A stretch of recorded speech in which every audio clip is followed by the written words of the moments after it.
Alrighty, so we be back with some interesting stuff over here involving the European Refugee Coalition. We got some stuff over here that I think is actually interesting in terms of like what we're gonna go on for them really. Before we got the Kingdom of Macedon, if I'm not pulling this right over here because that's pretty usual. I might forget which one to upload. I'm a forgetful bastard. Anyways, we got all sorts of things going on over in here. And it's gonna be interesting little skeleton stuff over here, like a little preview of stuff. See. In God's good time, the new world with all powers and might steps forth to rescue and liberation of the old. Let's see. Over here, the armies going silent all over here because of some certain things.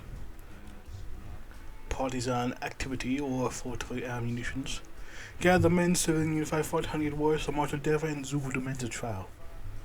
All depending on the. All the be like mutually exclusive stuff over here. The really depends on which one you want to pick first. Because determining on that one will basically determine actually how this passage will go forward. Dual plus. Zaga received the news that barely contained glee. A little birdie told him that Tito Bach had done a terrible job while collecting these scavenged supplies. Not the cold in the size bit, it was terrible. No, a horrible affair. No, outright disaster. To think that Zaga would legally collect power watches of weapons from the old warlords he had defeated with nothing short of a complete and utter beat protocol, which was immediately investigated by the government, and B, the old King Gilbert has ever writing some unbasted report for Denver just scribbled over a half-hearted attempt. What was he to do? He did send up with Denver. What was Denver to do? Would they arrest Tito Bach? As if they could reach him in the middle of his camp as if he would surrender on the middle of a flight coup. No, Denver would do nothing with this information. Besides, peasants shouldn't do a king's job. Even called out Tito Bach just delivered a bottle of his best wine to a pair of cold prickers and sent them to the impromptu headquarters in the means of what was a church many decades ago. Zagas played his hand right, but sometimes he could just do everything right and still fail. Here's a similar tale about a man who was once the father of this empty stone building. Today, a tale of a man who had tried his best to keep his little town together at the start of anarchy, only to have his little experiment cruelly before it could really bloom. We'll see what that one's going to be. Now T-Bach turned to end the experiment early. His brilliant man managed to listen in on Zook's transmission. He knew exactly where it would be in a couple of days. All he needed to do now to act on information was Zargon. Who would stop him? Who would strike first? Who'd be striking? Who'd be striking? So we're gonna go from left to right over here with Tito Bach, him, I forgot his name, and Nuzlog. Oh, bang it anyways. Tito Bach, who was a quiet day in Denver when the sound of rumbling engines began to stir from the distance. Trucks, random horses, and troops that looked like they had seen better days, you name it. All ascending into the mile high city. Within the city, the garrison seemed ready for them, and at the front of the mega convoy was Tito Bach, leading his men into the city. Soon they were on the outskirts of the city, ready for a fight as the city garrison moved aside for them.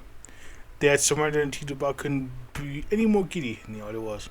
They had soon near the government building, and Tito Bach was past a bullhorn, while he had an announcement like, "Listen up and listen well. My demands are simple. Faye chose me as his sister. Give me the authority to restore order around here." Tito Bach announced his quote, "Gather the watch spectacle." From inside, Voodoo was freaking out all back, and then soldiers entered.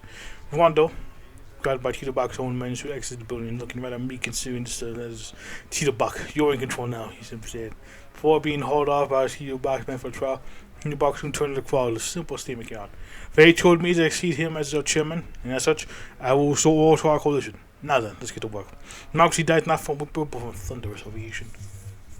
Less Star Wars reference, anyways.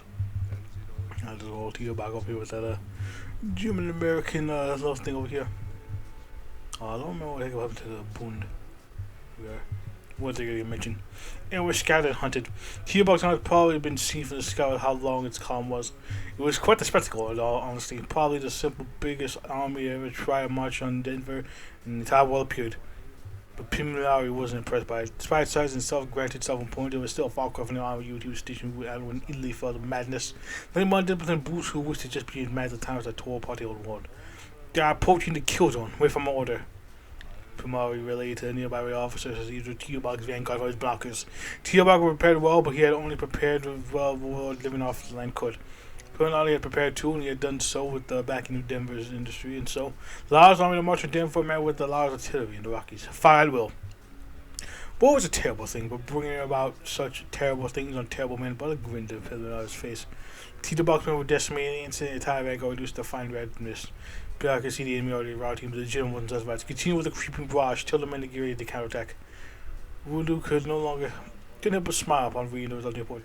The already reduced rubble. Sure, the roads were in the steam, so they would have to be rebuilt, but there was more thanks to the bull collateral for Voodoo. Faye's greatest mistake was brilliantly putting the right alongside his friend. Civility would finally reign, as it was always meant to. Would be missed. Checkmate. As everything thanks to the content of this card, General Zogo was no longer loyal to our government, and in my opinion, he should be promptly stripped of his rank and brought to justice post haste.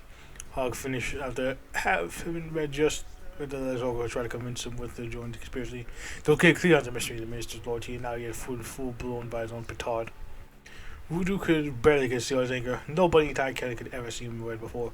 But usually calm and composed Chairman spent the last few minutes fuming more and more every word Hogg spoke. Zogo had always been entitled and noble, believed himself worthy of the world because he had once been miserable in the kingdom in the Balkans, and of course Voodoo knew that he was preparing a move against him for the past few weeks.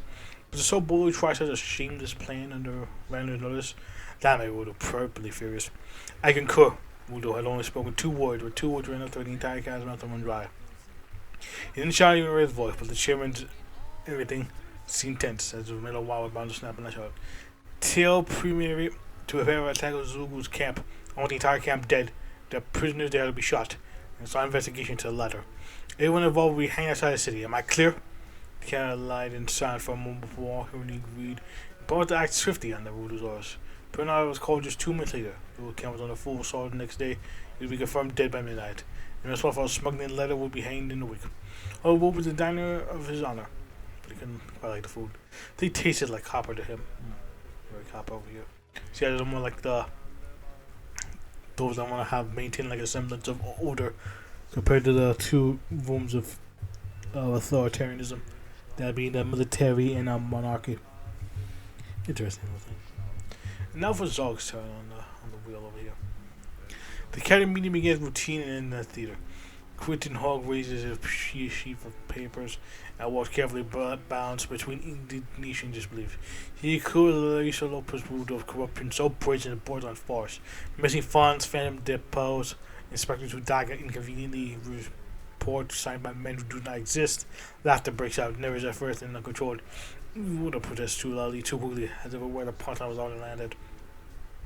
Hogg does not wait for the room to settle. He calls for a vote of no confidence over the part long enough to string. Poses Ahmed Zugo as chairman of the European Refugee Coalition. Has to go over immediately. Some hesitate now to follow. Those who do not are quietly nodded would begin to speak, demanding prefecture. Legality time. Only to find the door was open behind him, armed guards stepping. Polite, apologetic, and utterly interested in the debate. The rest steps humility, Voodoo is informed he is under investigation. Dead reminded that he is no longer chairman, that he is told to keep his hands where they are seen. Mr. attempts to object and is escorted out mid-sentence. Another laughs until he realizes no one else is. When the door is finally closed, the voice record unanimously. Hogg turns his papers, thanks the cat for efficiency, and notes that Chairman Zugo will address him shortly. From which Hale's history once again has been decided. Who controls the gods? The vote is clear. Arrested them. Look at that. Although the Albania. Look at that. So I like the flags for these 2 up here. This one's pretty cool over here. My personal favorite of them. See a little bit of a look into exactly how the ERC's little path is going to be. So once a million Fed kicks the bucket, it's going to depend exactly on how the things are going to be playing out over here. I guess a really nice front over here. And depending on who's going to be doing that thing. I'll definitely be doing this thing. I need to depend exactly how that's going to be. Because it's gonna be playing out differently depending on like the choice over here with the Civilian United Front over here, which I think will turn to center stuff over here. I am curious how these patches will be playing out over here. Especially once America gets unified over here. That's what I'm most interested in because I'm curious exactly how that's gonna be especially for Europeans. Yeah, Europe's reaction to all things. That's gonna be pretty interesting. Uh, that's something I'm gonna be looking forward to whenever GA comes out over here. Which may be sooner than you might think. Who knows? It all depends, really. Shit like this takes for fucking ever. Anyways, that's all we got going on over here today. Also, I've been running on a bit too much, so I'm gonna get back to doing whatever I was doing. So, till then, see you later.